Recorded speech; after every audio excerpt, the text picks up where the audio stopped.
এবং এই চক্রান্ত ষড়যন্ত্রকে স্থায়ী করার জন্য বিভিন্ন রকম রাজনৈতিক শক্তি বিভিন্ন রকম ভাবে অপচেষ্টায় লিপ্ত রয়েছে। মনে হচ্ছে যে গত 24শে জুলাই এবং আগস্টে এই 36 দিনের আন্দোলনের মধ্য দিয়ে সরকার পালিয়েছে। বাংলাদেশ জাতীয়তাবাদী দল একরকম বলা যায় 2006 সালের পর থেকে ব্যাপক রক্তপাতের মধ্য দিয়ে, ব্যাপক হয়রানির মধ্য দিয়ে, গুম, বিচারবহির্ভূত হত্যাকাণ্ড, লক্ষ লক্ষ মামলা মোকদ্দমা মাথায় নিয়ে নির্বাচন বর্জ্য, নির্বাচন প্রতিহত করার সমস্ত কিছুর মধ্য দিয়ে চূড়ান্ত বিজয় অর্জিত হয়েছে 5ই আগস্ট। কিন্তু আজকে যাদেরকে নিয়ে আলোচনা হচ্ছে, আমার দুঃখ লাগে এদের সম্পর্কে আলোচনা করতে। এরা কথায় যা বলে তাদের সাথে কোনো মিল নাই। এরা বলে আল্লাহর আইন চায়, সব লোকের শাসন চাই, সম্পূর্ণ ভাওতা, সম্পূর্ণ মিথ্যা একটি কথা। আল্লাহ পাক কোরআনের কোন জায়গায় বলেছেন আজকে জামাত ইসলামের যে লোকেরা বিভিন্ন কর্মসংস্থায় চাকরি করে, মাদ্রাসায় চাকরি করে, কলেজে চাকরি করে, আমি দায়িত্ব নিয়ে বলছি, বা বিভিন্ন জায়গায় ইউনিয়ন পরিষদ পৌরসভায় চাকরি করে, তারা কি আল্লাহর আইন অনুযায়ী তারা চলে? তারা সকাল থেকে বিকাল পর্যন্ত যে তাদের অফিসের কাজ ডিউটি থাকার কথা, আপনি দেখবেন অধিকাংশ মাদ্রাসায় কলেজে যারা শিক্ষকতা করে হাজিরা দিয়ে বাড়ি চলে যায়, থাকে না। আজকে বাংলাদেশে তারা বলে যে আল কোরআনের আলো ঘরে ঘরে জানে,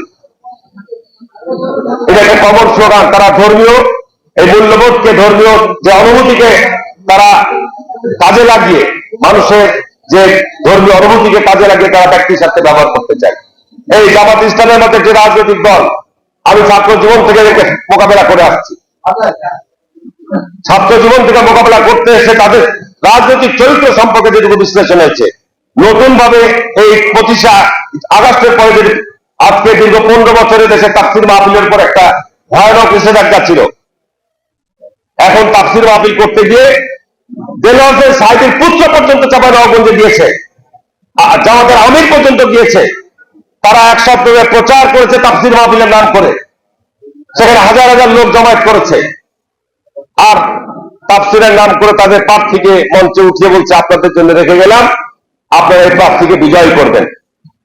কোরআনের কোন আয়াতের মধ্যে, হাদিসের কোথায় বর্ণিত রয়েছে? হাজার হাজার মানুষ তাফসীর তো কিছুই করে না, তাফসীরের সাইডের পুত্রকে দেখার জন্য তার প্রতি যে সহানুভূতি ছিল, হাজার হাজার লোক দিয়েছিল।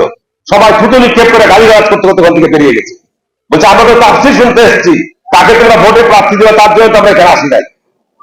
1982 সালে শেখ হাসিনা এরশাদ সাহেব ক্ষমতা দখল করার পর, আমি শুধু সংক্ষেপে বলছি এই কারণে যে দেখেন, চিন্তা করে দেখেন, এরা প্রকাশ্য জনসভায় গিয়ে বলল আমাদের 7 দলীয় জোট, তাদের জোট, আওয়ামী লীগের জোট একসাথে আন্দোলন হচ্ছে, বলছে এই সরকারের বিরুদ্ধে যারা নির্বাচন হয়ে যাবে তারা বেঈমান, জাতীয় বেঈমান।